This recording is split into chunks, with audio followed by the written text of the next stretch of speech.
Estamos listos. Vamos a abrir la Biblia en un libro de historia de la Biblia. La Biblia tiene de todo, el segundo libro de los Reyes. Y vamos a hablar de un hombre que es para mí un personaje sumamente interesante. Segundo libro de los Reyes, el capítulo 18. Hoy no voy a predicar, quiero ir pausado, quiero sembrar algunos principios que yo creo que pueden ser importantes para nuestra vida.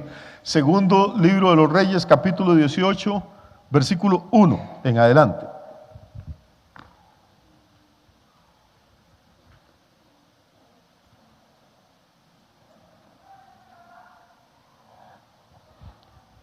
¿Lo tenemos?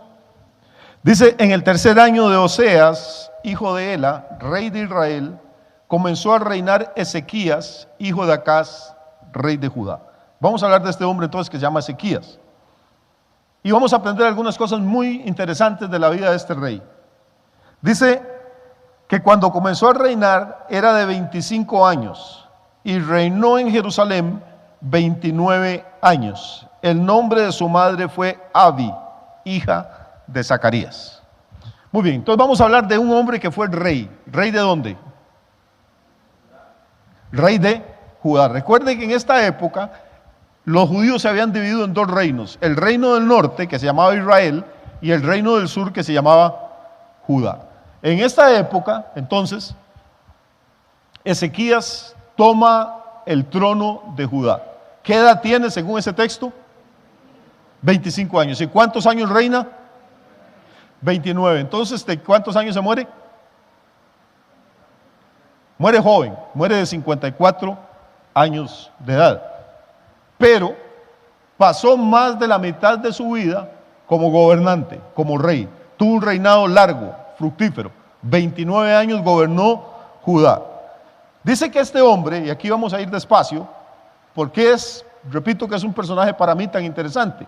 Lea lo que dice el versículo 3 acerca de él. Este hombre hizo ¿qué cosa? Hizo lo recto ante los ojos de Jehová, con todas las cosas, conforme a todas las cosas que había hecho David su padre. Entonces Ezequías es un rey modelo en la historia de Israel. ¿Por qué es un rey modelo? Porque hizo lo recto a los ojos del Señor, porque se apegó a los estatutos de Dios. Fue un gobernante excelente. ¿Qué frutos tuvo su gobierno? ¿Cómo sabemos que fue tan bueno? Lea el versículo 4. ¿Qué fue lo primero que hace? Dice: quitó los lugares altos, quebró las imágenes, cortó los símbolos de acera, hizo pedazos la serpiente de bronce que había hecho Moisés, porque hasta entonces le quemaban incienso los hijos de Israel, y la llamó Nehushtan. Se requiere mucho coraje para hacer todo esto. El pueblo de Israel se había corrompido, estaban adorando dioses y diosas extranjeros, estaban levantándoles templos, capillas, santuarios en todas las lomas, en las colinas, en los lugares altos. Levantaban incienso a otros dioses, les quemaban levantaban estatuas y les quemaban incienso. Hay en toda la Biblia, en el Antiguo Testamento, una insistencia una y otra vez que cuando un pueblo se prostituye espiritualmente, corre a los lugares altos a levantar ídolos. Así que no es casualidad lo que pasa en Pérez Celedón ni ninguna cosa. La gente que tiene un corazón idólatra busca los lugares altos. No se sabe por qué, pero hay algo espiritual en eso desde hace miles de años. Y este hombre entró con los tacos por delante. Era un muchacho relativamente joven, tenía 25 años de edad, y no tuvo miedo, no le tembló el pulso de echarse encima a la gente, a los ministros de gobierno, a todo el mundo. Destruyó imágenes, quebrantó los ídolos. Y lo más impresionante que hizo es que el pueblo de Israel tenía desde hacía siglos una serpiente hecha de bronce, fundida en bronce. Y esa serpiente tiene una historia larguísima que no me puedo poner a contársela aquí, pero esa serpiente había sido fundida por Moisés. Moisés la había hecho, y la hizo no porque se le ocurrió, la hizo porque Dios le dijo que la hiciera. Era una época que los israelitas estaban cruzando el desierto y había serpientes venenosas por todas partes y los estaban mordiendo. No había antídotos, no había farmacia, no había hospital. Corrieron a Moisés y le dijeron: ¿qué hacemos? Moisés oró y Dios le dijo: pone en el centro del campamento un poste bien alto y encima del poste coloca una serpiente de bronce. Y cuando alguien lo muerda, una culebra, que corra hacia el centro del campamento y la mire. Y cualquiera que mire a la serpiente de bronce vivirá. O sea que esta serpiente, oiga el origen, ¿quién la hizo? Moisés. ¿Quién le dijo que la hiciera? Dios. Y este hombre, Ezequías, lo primero que hace cuando toma el trono es, dentro de toda la catizumba de estatuas y de imágenes y de dioses que tenían los israelitas, saca también la serpiente de bronce. ¿Por qué la saca? Dice porque los israelitas, con el paso de los años, se habían acostumbrado a ofrecerle incienso a la culebra también.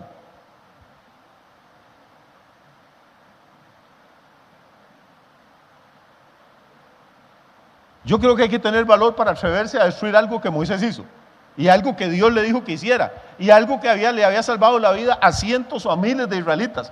Pero la gente perdió de vista el propósito de la serpiente.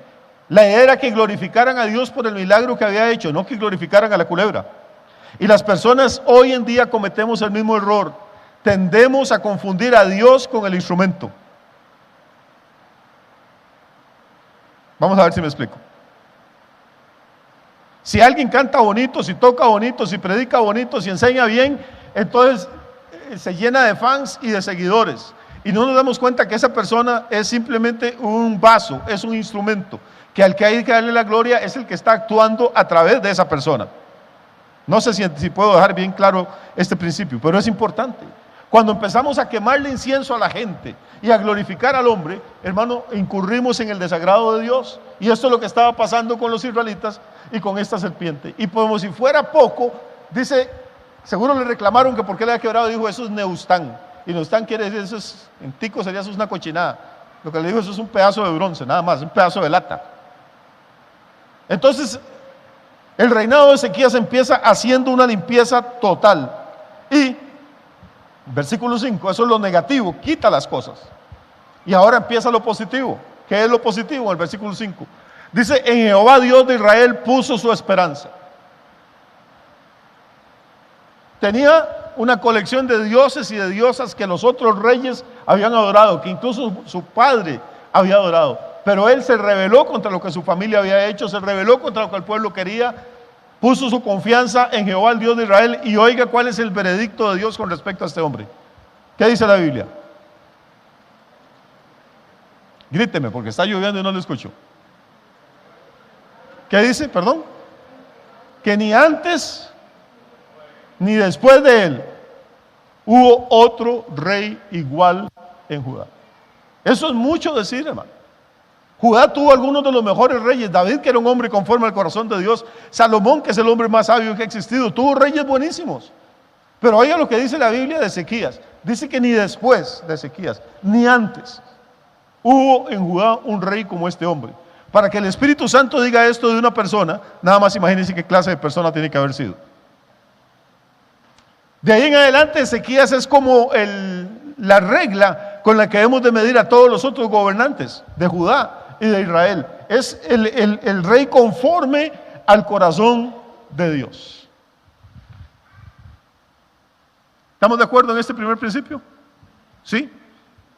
Probablemente le cayó mal a muchas personas, probablemente los sacerdotes de acera no lo querían, probablemente las mujeres que estaban acostumbradas a quemar incienso y los varones a la serpiente de bronce hablaban mal de él. Probablemente no fue un rey popular, pero aquí no nos importa si la gente aplaudió o no aplaudió. Lo que nos importa es lo que Dios dice. Dios dice que nunca hubo ni antes ni después de él otro rey igual en Judá. Y eso es todo lo que uno necesita, la aprobación de Dios. Ese es el punto 1. Ahora vamos a ver, uno dice, bueno, ¿cómo era la vida personal de este hombre? ¿Cómo se llama? ¿Cómo vivía? ¿Cómo vivía en su casa? Vamos a leer el capítulo 20, el mismo libro, no nos vamos a ir de ese libro. Me está llegando un olor a bistec encebollado. ¿Solo a mí? ¿Ah? ¿Una mata? ¿Huele a qué? ¿A cebolla? No sea bárbara. ¿De verdad? Le tráigame una rama porque se me abrieron las boquillas. ¿De verdad es eso? ¿Una planta la que huele así?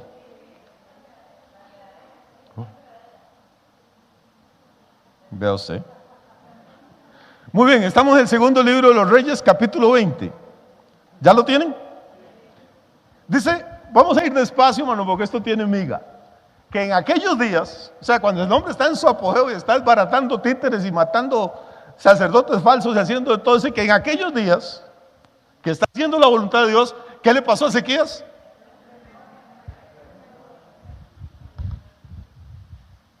Como decía Antonio Montenegro, esas son las carajadas que yo no entiendo. ¿Cómo es posible que un rey tan re bueno se enferma? Y no fue que le dio gripe. No nos dice qué enfermedad tiene Ezequías, pero dice que está enfermo y enfermo de muerte.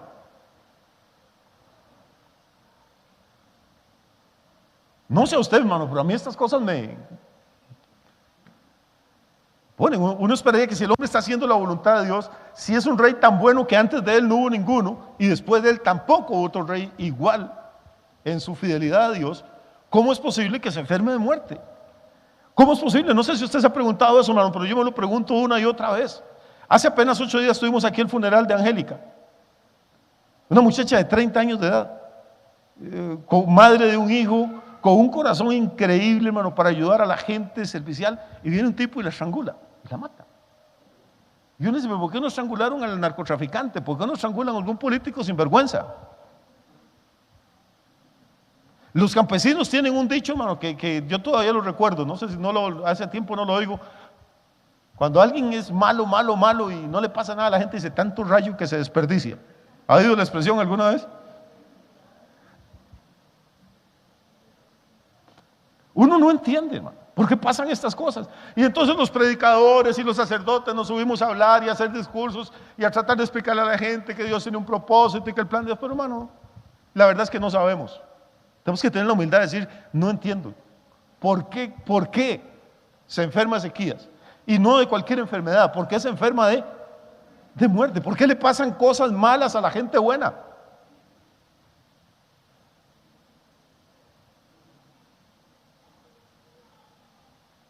Yo creo que es una de las razones por las que yo creo que hay un infierno. Pues tiene que haber justicia en el universo. Y hay gente que aquí no recibe el castigo por el mal que hizo, pues en algún lado lo va a recibir. Y hay personas que aquí no reciben las bendiciones por el bien que hicieron, pues en algún lado lo van a recibir también. Pero el tema es que Ezequías se nos enferma y es el rey, hermano.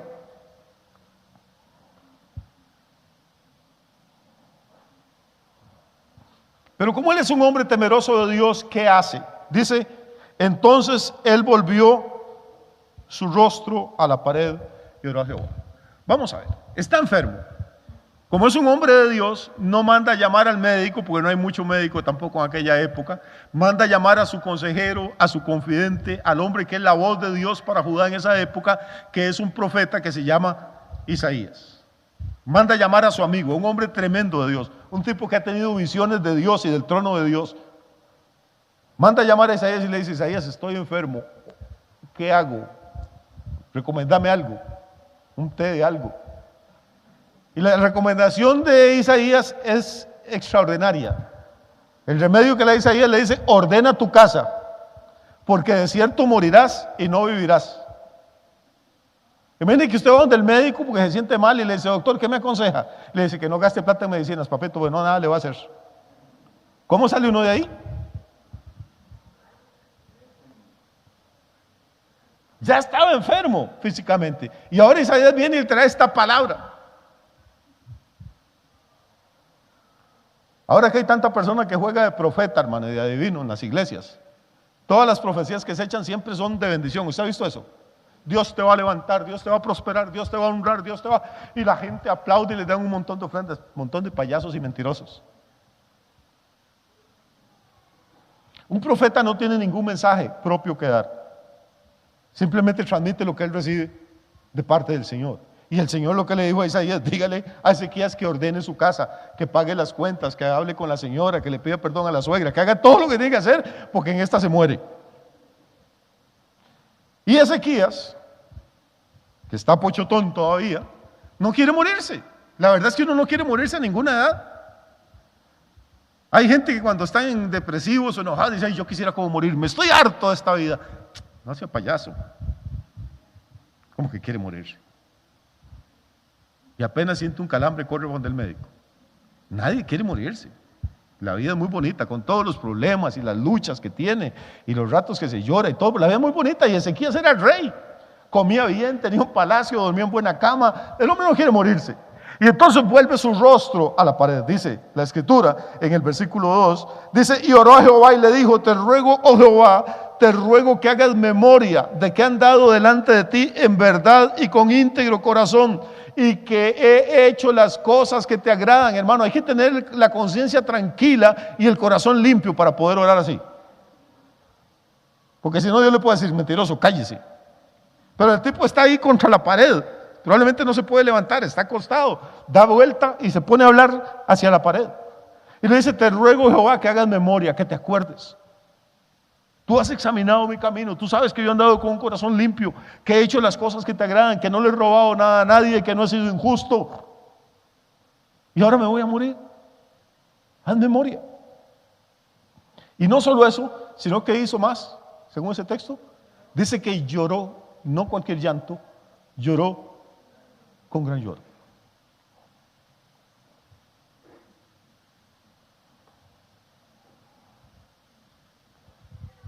¿Están conmigo todavía? Vea que no estoy predicando, estoy leyendo. Esto es muy sencillo, aparentemente. Muy bien, ¿dónde dejamos nosotros a Ezequías entonces en esta historia? Lo dejamos acostado, con el rostro vuelto contra la pared, orando a Dios y llorando con gran lloro. O sea, diríamos, bueno, hecho una Magdalena. ¿Por qué está llorando con gran lloro? Porque se va a morir y no quiere morirse. Pero vea qué interesante. Lea el versículo que sigue, porque estas son las cosas que a veces se le van a uno cuando lee la Biblia. ¿Dónde está Ezequías? La cama. ¿Dónde está la cama? Están vacilando. En el cuarto, sí. ¿El cuarto? En el palacio. Está en el palacio, él es un rey. Él no salió a buscar a Isaías. Dios mandó a Isaías al palacio para que le diera esa palabra. Fea y todo, pero era la palabra de Dios. Ahora, Isaías da la palabra y no tiene nada más que discutir. Dice lo que tiene que decir y se va. Y sale y deja al rey hablando solo. Y se va. Y el rey, cuando Isaías sale, entonces el rey empieza a orar.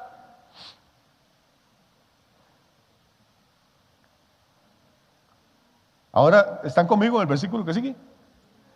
Oiga lo que dice. Y antes, ponga atención, pues esto es importante. Y antes de que Isaías saliese hasta la mitad del patio, vino palabra de Jehová a Isaías diciendo. ¿Qué dice el versículo 5? Vuelve y dile a Ezequías: príncipe de mi pueblo, así dice Jehová, el Dios de David tu padre: yo he oído tu oración y he visto tus lágrimas. Por favor, póngame atención, hermano. Ezequías está acostado. Isaías llega y le da la palabra de que se va a morir, y se devuelve y sale del aposento, del cuarto, y empieza a salir del palacio. Y antes de que llegue a la mitad del patio, ocurre algo. Llega una palabra de Dios otra vez a Isaías. ¿Y qué dice esta palabra de Dios? Le dice: vuelve. ¿Vuelve a dónde? Al cuarto donde el rey. Vuelve y dile a Ezequías. Oiga qué título más lindo le da el Señor al rey. Le dice: al príncipe de mi pueblo. Ve y dile a Ezequías: príncipe de mi pueblo, así dice Jehová, el Dios de David tu padre: yo he oído tu oración y he visto tus lágrimas.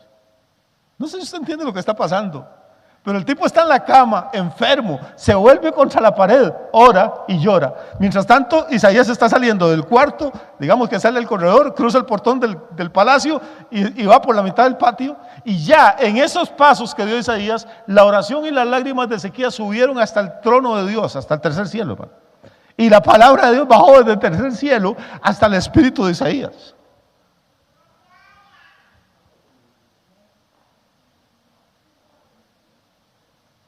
Eso ahora en computadora le dirían que es comunicación en tiempo real. Usted abre la boca y clama a Dios, hermano, y Dios escucha en ese momento.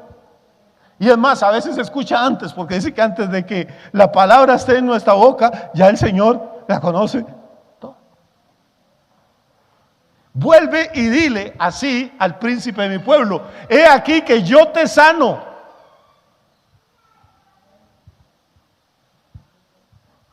Oiga, hermano, el profeta llega y le dice: ordena tu casa porque de cierto morirás y no vivirás. Y 3 minutos después entra el profeta y dice: suave, suave, no se me desanime tanto, acabo de recibir una palabra fresquita del cielo y dice: aquí yo te sano. ¿Quién no quiere oír esa palabra? ¿Quién cuando está deprimido no necesita una palabra de Dios que le diga: yo todavía tengo vida para usted, el mundo no se ha acabado, hay un propósito, hay un futuro? ¿Quién que está enfermo no necesita oír que hay sanidad? ¿Quién que está triste no necesita entender que hay gozo en Jesús? ¿Quién que está esclavo, hermano, de la drogadicción, del alcoholismo, no necesita y no se alegra de oír que hay una salida, que hay libertad en la sangre del Cordero?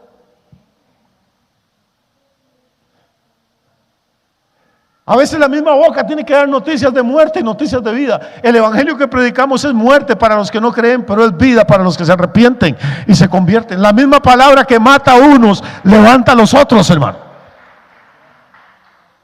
Isaías, que había sido el mensajero de muerte, ahora viene y es el mensajero de vida y le dice: aquí yo te sano. Pero no solo le dice: yo te sano el Señor, sino que le añade algo más. Le dice: al tercer día, ¿qué? Subirás. Estudia la Biblia. Docenas de veces aparece la expresión al tercer día. ¿Por qué Isaías, que vivió 600 años antes de Cristo, le dice al rey Ezequías: aquí yo te sano? ¿Por qué no lo sanó de una vez? ¿Por qué le dijo que tenía que pasar un periodo de 72 horas al tercer día?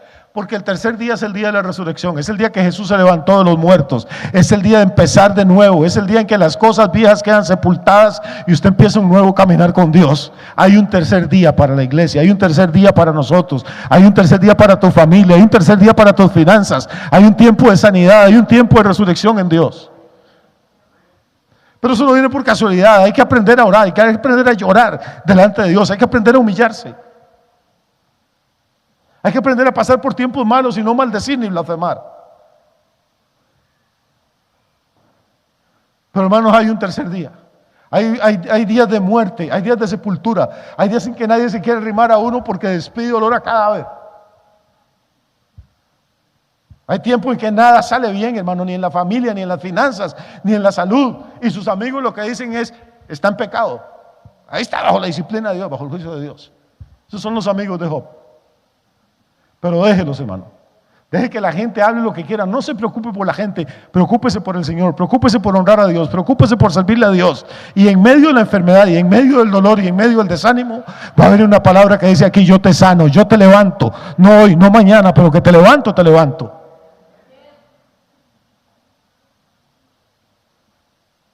Como le digo, esta es una historia muy sencilla, es de niños. Pero caramba, si uno empieza a analizarla, tiene también cada cosa. Y no solo eso. Y aquí viene la parte que a mí no me gusta. Pero tal vez a Ezequiel le gustó, yo no sé. Le dice: he aquí, yo he oído tu oración, he visto tus lágrimas, yo te sano. Al tercer día subirás a la casa de Jehová. ¿Y qué? ¿Y qué? Y añadiré a tus días. Dentro de todas las cosas interesantes en la vida de Ezequías, este era el hombre que sabía la fecha en que se iba a morir. Era nada más de apuntar el día que recibió esa palabra y sumarle 15 años. Mi pregunta es: ¿a usted le gustaría saber cuántos años le quedan de vida? Yo digo que a mí no me gusta, yo prefiero jugármela. Porque si a uno le dicen le quedan 2 años o 3 o 20 o 40, no sé. Pero me parece que conforme se va acercando la fecha, uno se vuelve a poner otra vez incómodo. Pero Ezequías tuvo, no sé si el privilegio o la prueba, porque la verdad no sé qué es, de que él sabía exactamente en qué año se iba a morir. Debe también ser interesante, cuando falta un año, como usted no le cuenta a nadie, cuando falta un año va y saca fiado todo lo que pueda. Va al banco y pide préstamos y después que le cobren a la viuda, porque a usted no lo van a agarrar. Bueno, el cuento es este entonces. Ezequías recibe una palabra de Dios. De hecho, recibe 2 palabras: una palabra de sanidad y una palabra profética de que el Señor le está añadiendo 15 años de plazo. Muy bien. ¿Qué sigue? Añadiré a tus días 15 años y te libraré a ti y a esta ciudad de mano del rey de Asiria, y ampararé esta ciudad por amor a mí mismo y por amor a David mi siervo. Y oiga, Y dijo Isaías: tomad masa de higos, y tomándola, la pusieron sobre la llaga y sanó. Aquí yo veo dos cosas, hermano. Una, la parte espiritual. ¿Cuál es la parte espiritual? Recibe una palabra profética, una promesa de Dios: yo te sano. Y otra, la parte de la persona inteligente, racional. La medicina que había era masa de higos, probablemente tenía algún poder bactericida, probablemente tenía alguna cosa, y ya sabemos que lo que tenía era una llaga. No sabemos si era un cáncer, un tumor, ¿qué era? Una úlcera. La cosa es que Dios dijo: lo sano. Hay gente que dice: no, es que yo no creo en los médicos, yo no creo en la medicina, yo confío en el Señor. Pues no sea ignorante, hermano, confía en el Señor. Pero Jesús dijo: los sanos no tienen necesidad de médico, sino los enfermos. Y lo dijo el hombre que ha sanado más gente. Les ponga toda la fe en el Señor, hermano. Pero cuánta gente se ha quemado las cejas y han invertido años de su vida estudiando y preparándose para hacer herramientas en manos del Señor y ayudarnos a sanar. Entonces yo lo que veo es: Ezequiel recibe la palabra de Dios, el elemento espiritual, pero recibe también y permite que los médicos le pongan masa de higos, que sería el medicamento, la medicina. O sea, una cosa no quita la otra. Hay iglesias donde le prohíben a la gente tomarse hasta una aspirina. Pues hay iglesias que le prohíben a la gente hacerse transfusiones. O sea, el hijo se les está muriendo en una operación y necesitan que le transfundan sangre y ellos se oponen. Yo no entiendo, hermano. Para mí eso no es fe, es ignorancia, es fanatismo. Mientras haya un recurso científico, médico, que usted pueda aplicar, úselo. Eso no lo va a hacer incrédulo, lo que lo va a hacer una persona inteligente. ¿No estamos de acuerdo? Bueno, aunque no esté, yo sigo creyendo que es así. Muy bien. Le pusieron masas de higos sobre la llaga y sanó. Y ahora viene la otra cosa, hermano. Ezequías era un ser como nosotros, una persona que tenía dudas. ¿Por qué? ¿Cuál es la duda de Ezequías? Hombre, ¿qué le pasa a Isaías? Hace 5 minutos viene y me dice que me muero. Y ahora viene y me dice que me sano. ¿Será que es bipolar? Le entra la duda. ¿Por qué en 5 minutos le van a dar 2 mensajes contradictorios, completamente diferentes? Entonces él pregunta. Pasamos al versículo 8. Y Ezequiel le dijo a Isaías: ¿qué señal tendré de que Jehová me sanará y que subiré a la casa de Jehová el tercer día? O sea, tampoco es que, hermano, porque era un hombre de Dios, tiene que creer todo lo que el primer profeta que aparezca le diga. Usted supiera la cantidad de profecías que me han echado a mí, hermano.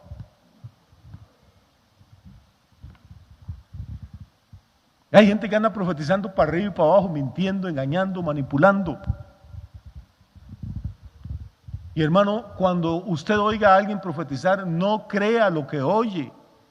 Creer todo lo que usted oye no significa que tiene fe, significa que es tonto. No se enoje conmigo, eso es lo que dice Dios en la Biblia. Dice que el tonto todo lo cree, pero que el avisado ve venir el mal y se esconde. Cuando uno oye a alguien predicar, enseñar, profetizar, lo que sea, usted analiza, juzga, usa el discernimiento de espíritus, usa el cerebrito. No porque alguien diga Dios, ni grite, ni escupa, ni patee el púlpito, hermano, es que hay que creerle. Este era un rey conforme al corazón de Dios, era un hombre temeroso de Dios. Sabía que Isaías era un profeta de Dios, pero le decía: bueno, Isaías, yo tengo una cosita por ahí, ¿y qué señal? ¿Cómo sé yo que es cierto que me voy a levantar el tercer día? Y que no es que usted apenas está consolándome. Entonces oiga la señal, porque esto es complicadísimo. Versículo 9. Y respondió Isaías: esta señal tendrás de Jehová, de que hará Jehová esto que ha dicho. Y pregunta: ¿avanzará la sombra 10 grados o retrocederá 10 grados? Ok, estamos hablando de un reloj de sol. ¿Sabe cómo funcionan los relojes de sol? Si no sabe, no tengo ahorita tiempo para explicarle. Es como un poste o una estaca que a mediodía no da ninguna sombra porque los rayos solares caen perpendicularmente y no da sombra. ¿Sí me estoy explicando? Pero conforme el sol se va desplazando, o la tierra se desplaza más bien alrededor del sol, entonces los rayos van cambiando de ángulo y la sombra se va alargando entre más tarde es. Conforme avanza el día, la sombra tiende a ser más larga. Ahora oiga la pregunta de Isaías. Esta señal tendrás: ¿avanzará la sombra 10 grados o retrocederá 10 grados? Le está haciendo una pregunta de escuela dominical al rey. El rey le contesta. Verso 10. Ezequiel respondió: fácil cosa es que la sombra decline 10 grados, pero que no que la sombra vuelva atrás 10 grados. O sea, lo lógico es que la sombra avance conforme avanza el día, pero nadie ha visto que la sombra retroceda. Ahora oiga la que sigue. Entonces el profeta Isaías clamó a Jehová e hizo volver la sombra por los grados que había descendido en el reloj de Acaz, 10 grados. Vi aquí algunos hermanitos evangélicos dicen que es que Dios hizo devolverse el sol. Bueno, la gente no sabe ni lo que está hablando. Ahí no está hablando para nada del sol, está hablando de la sombra.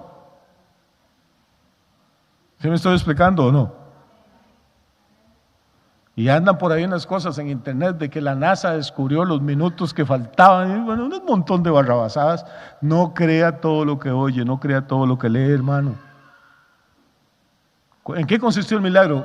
En que la sombra que había avanzado delante de los ojos del rey retrocedió, lo que equivalía a 10 grados. Y entonces Ezequías entendió que el Señor sí lo iba a sanar. ¿Siguen conmigo? Avanzamos un poquito en la historia de Ezequías. ¿Sí? Muy bien. Cuando leemos esta parte de la historia hay que entender algo muy claro. No sé cómo decirlo que no suene feo, pero voy a decirlo para que lo podamos entender. La gente habla mucho de la voluntad de Dios y la mayoría de veces no sabemos de qué estamos hablando. Para planteárselo como yo lo entiendo, voy a decir una cosa: Dios tiene dos voluntades. Vamos a ver. Dios tiene dos voluntades. Una se llama la voluntad directiva, es lo que Él realmente desea hacer. La otra se llama la voluntad permisiva, es lo que tal vez no estaba en el plan original de Dios, pero Dios permite que ocurra, por eso se llama permisiva. Vamos a ver, la voluntad directiva de Dios es que todos los hombres se arrepientan y vengan al conocimiento de la verdad y sean salvos, ¿sí o no? ¿Quiere Dios salvar a todos los hombres, sí o no? Y mujeres, a todos los seres humanos. ¿Están de acuerdo conmigo o no? Porque ustedes lo dicen, no, porque la Biblia lo dice. Dice, Dios no quiere que nadie se pierda, sino que todos procedan al arrepentimiento. ¿Cuál es la voluntad directiva de Dios entonces? Que nadie se pierda. Pero, ¿se van a salvar todos?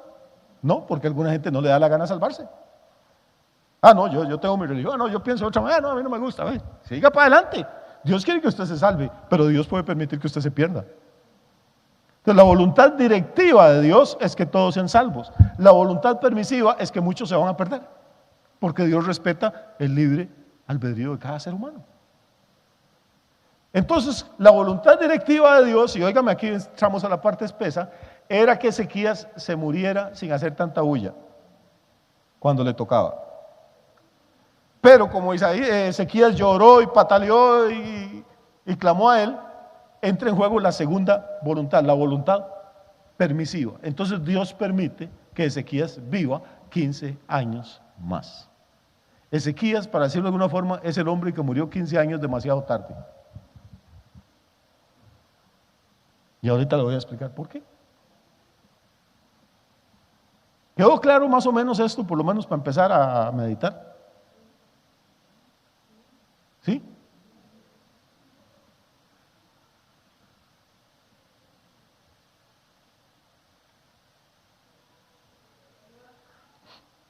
A veces queremos hacer cosas que sabemos que no son la voluntad de Dios. Entonces oramos.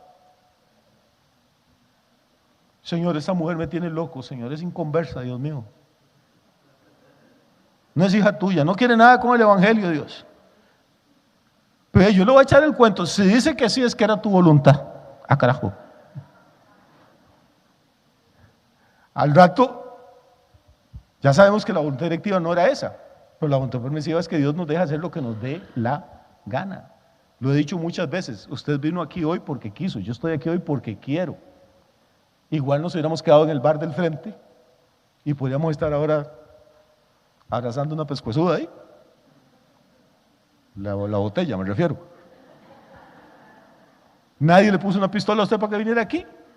Y si hubiera decidido quedarse allá, Dios no va a mandar un ángel para traérselo a la fuerza amarrado. Dios le hubiera permitido quedarse. ¿Sí me estoy explicando? La voluntad directiva de Dios es que nos congreguemos porque es bueno que los hermanos habiten juntos en armonía. La voluntad permisiva de Dios es que a veces nos da pereza y nos quedamos en la casa patas para arriba. Y no significa eso que estamos condenados ni que somos malos. Simplemente que la bendición en la vida cristiana es aprender a caminar en la voluntad directiva de Dios y no en la voluntad permisiva. Ezequías caminó en su propio deseo, en su propia voluntad, y Dios se lo permitió. ¿Qué hace apenas se recupera este señor? Versículo 12 al 19. Deme 10 minutos o menos y termino esto. Dice, en aquel tiempo Merodac Baladán, hijo de Baladán, rey de Babilonia, Babilonia era una potencia enemiga de Israel, envió mensajeros con cartas y presentes, o sea, con cartas y regalos a Ezequías, porque había oído que Ezequías había caído enfermo. Estos son relaciones internacionales, son relaciones políticas. Entonces, un rey oye que otro rey está enfermo y le manda cartas, le manda embajadores y le manda regalos. Verso 20:12. Y Ezequías los oyó. ¿A quiénes oyó? A los mensajeros que había enviado el rey de Babilonia. ¿Sí? Ok, hasta ahí no hay nada malo, los oyó. Pues se supone que para eso se mandan embajadores y mensajeros. Él los recibe y los oyó. Pero ya lo que sigue. Y les mostró toda la casa de sus tesoros. Ser rey tiene sus ventajas. O sea, tiene una casa para ir usted y otra casa para sus tesoros. Les mostró toda la casa de sus tesoros, plata, oro, especias, ungüentos preciosos y la casa de sus armas y todo lo que había en sus tesoros. Ninguna cosa quedó que Ezequías no les mostrara, así en su casa como en todos sus dominios. Aquí está el primer error estratégico. Usted está enfermo y el ladrón más grande del pueblo le manda una tarjeta de, mire, deseo que se recupere pronto, y él le manda una cajita de chocolates y se la va a dejar. Usted educadamente, pues son relaciones públicas, le dice, mire, muchas gracias por preocuparse, le agradezco mucho el gesto, estamos a la orden, y no lo deja entrar.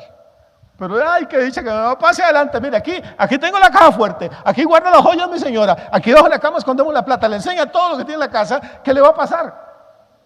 Enseñarle a los mensajeros de Babilonia, que era una potencia guerrera de rapiña, enseñarles todos los tesoros, la casa de sus tesoros.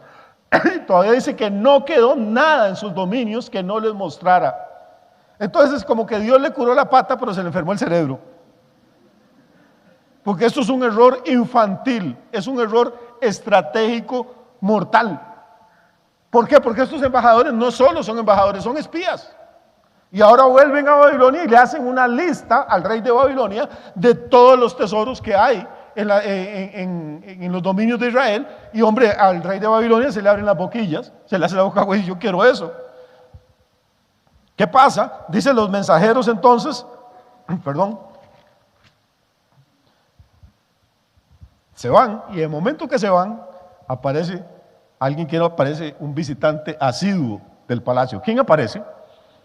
Entonces él, profeta Isaías, vino al rey Ezequías y le dijo, ¿qué dijeron aquellos varones? ¿Y de dónde vinieron a ti?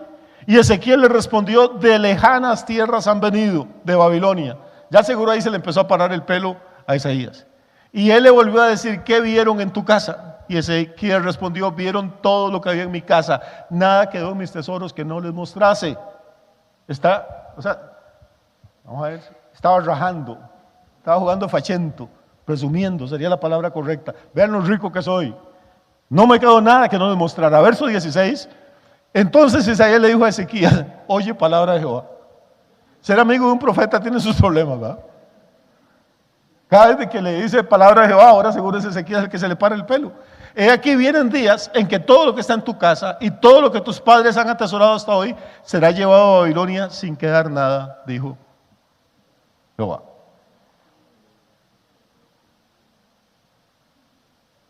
O sea, Babilonia va a venir, va a atacar al pueblo, a Judá, y se va a robar todo lo que hay en tus palacios y en la casa de las armas. Verso 18. Y de tus hijos que saldrán de ti, que habrás engendrado, tomarán y serán eunucos en el palacio del rey de Babilonia. Qué profecía más terrible. Van a agarrar a tus hijos y les van a cortar los testículos y se los van a llevar de esclavos para que sirvan en el palacio del rey de Babilonia. Y ya aquí yo empiezo a ver que este hombre, después de su sanidad, entró en un declive mental, moral, espiritual. Oiga la respuesta de él. La primera vez que le dieron una profecía fea, ¿qué hizo? Lloró, oró, lloró amargamente. Ahora le dan una profecía fea, pero no para él, sino para los hijos y para su pueblo. Y dice, La palabra de Jehová que has hablado es buena. Después dijo, habrá al menos paz y seguridad en mis días. ¿Por qué era buena esa profecía? ¿A cuál de ustedes le gustaría que le profetizaran que van a entrar a su casa, que van a matar a todos los vecinos, que le van a robar todo lo que tienen, que van a castrar a sus hijos y los van a llevar de esclavos a otros países? ¿Cómo va a ser esa palabra buena? ¿Por qué él dice que es buena? Dice, porque por lo menos a mí no me va a pasar nada, eso va a ser en el futuro, cuando ya yo no esté. Lo que me parece es que ya es un hombre que empieza a mostrar ciertos síntomas de egoísmo, o sea, que lo que sufran otros, aunque sean hijos míos, a mí no me importa. Lo que sufra mi pueblo y los ciudadanos, a mí no me importa, estando bien yo. Me parece como que ya perdió el propósito de ser rey. Ser rey no es para que la gente le sirva a uno, es para servirle uno a la gente, que es una lección que nuestros políticos lamentablemente olvidan con demasiada frecuencia. Y verso 20, ya vamos a terminar. Dice, los demás hechos de Ezequías y todo su poderío, y cómo hizo el estanque y el conducto y metió las aguas en la ciudad, ¿no está escrito en el libro de las crónicas de los reyes? Y durmió Ezequías con su padre y reinó en su lugar Manasés su hijo. Vea qué cosa, esto es interesantísimo. Dice que Ezequías construyó un estanque e hizo un conducto para meter el agua a la ciudad. O sea, como que trabajaba, digamos, en acueductos en aquella época. ¿Por qué hizo un estanque? Porque las ciudades tenían murallas y los ejércitos enemigos cercaban las murallas por fuera para que la gente no pudiera salir a tomar agua. Entonces Ezequías encontró una naciente dentro de la parte amurallada, hizo un estanque y excavó un túnel en la roca para que la gente en caso de guerra pudiera tener agua en la ciudad sin necesidad de salir de las murallas porque los mataban. No sé si me estoy explicando. Ahora, ¿sabe qué es lo interesante de este versículo? Que en el año 1956 descubrieron el túnel de Ezequías.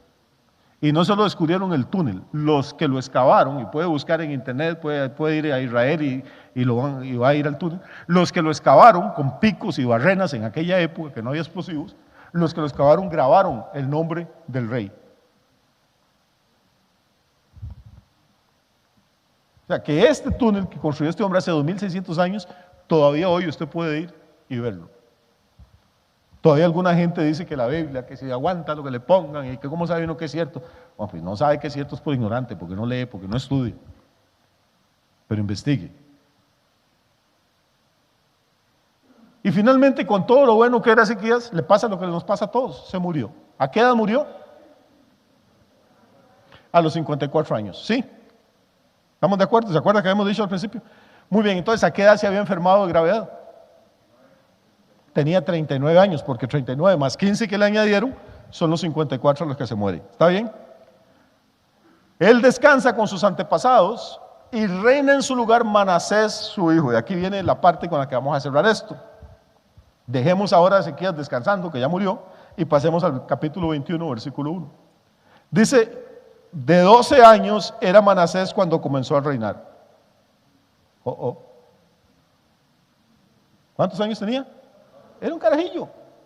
Si tenía 12, por favor, ponme atención, esto quiere decir que Ezequías lo engendró después de que fue sanado.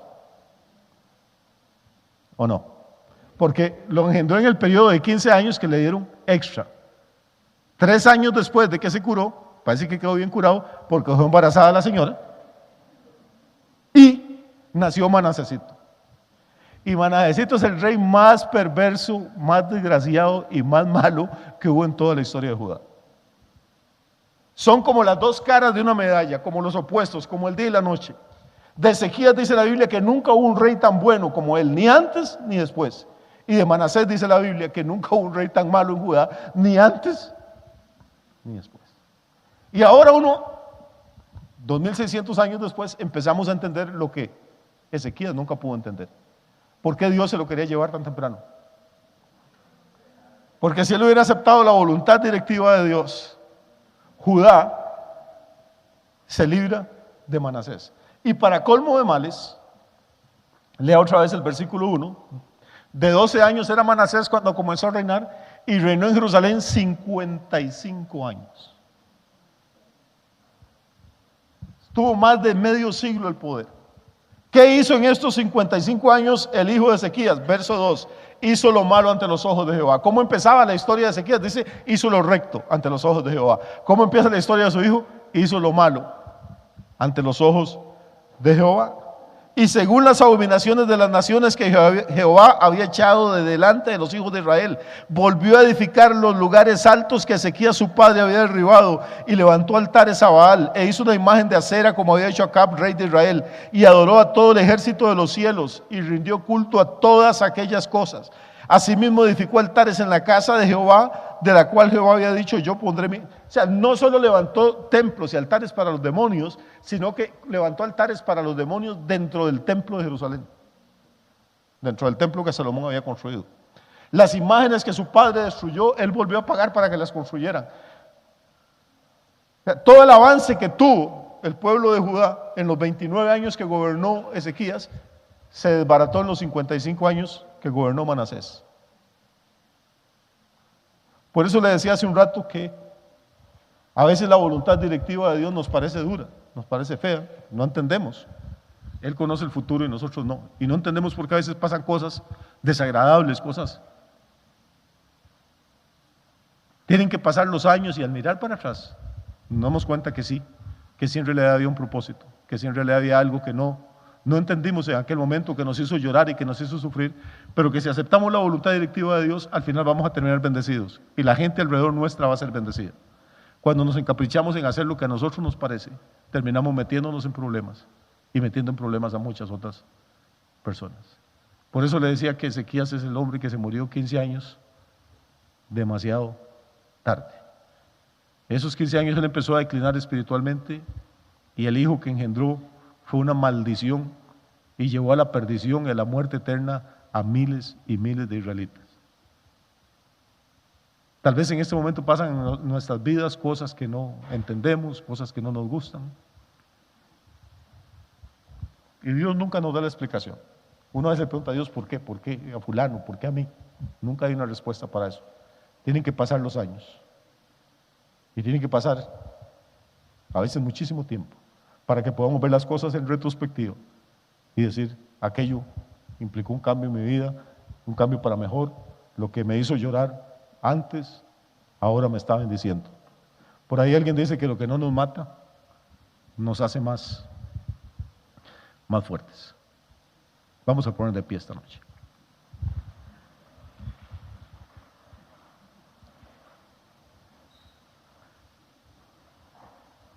¿Qué les parece la historia de Ezequías? ¿A qué es interesante?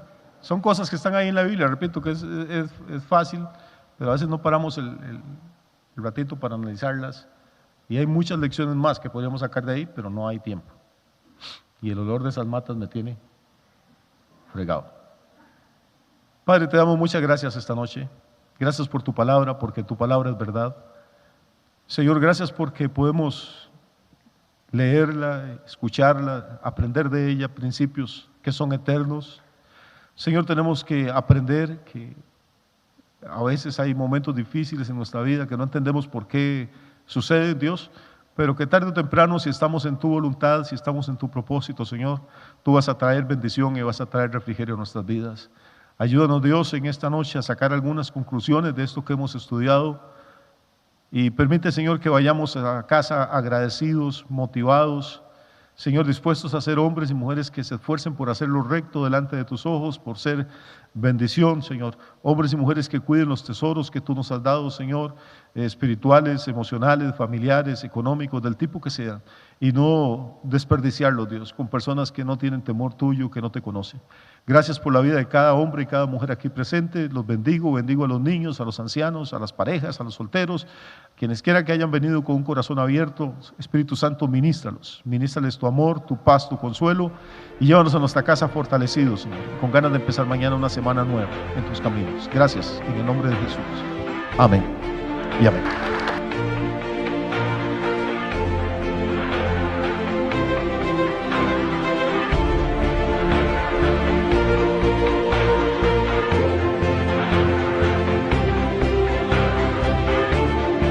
¿Cuántos años pasamos en el mundo nosotros sin esperanza, sin gozo, sin paz, sin saber que había un pacto hace 2000 años a favor nuestro? Un pacto sellado con la sangre de Jesús. Un pacto entre el Dios del cielo y su Hijo Santo, Jesucristo de Nazaret.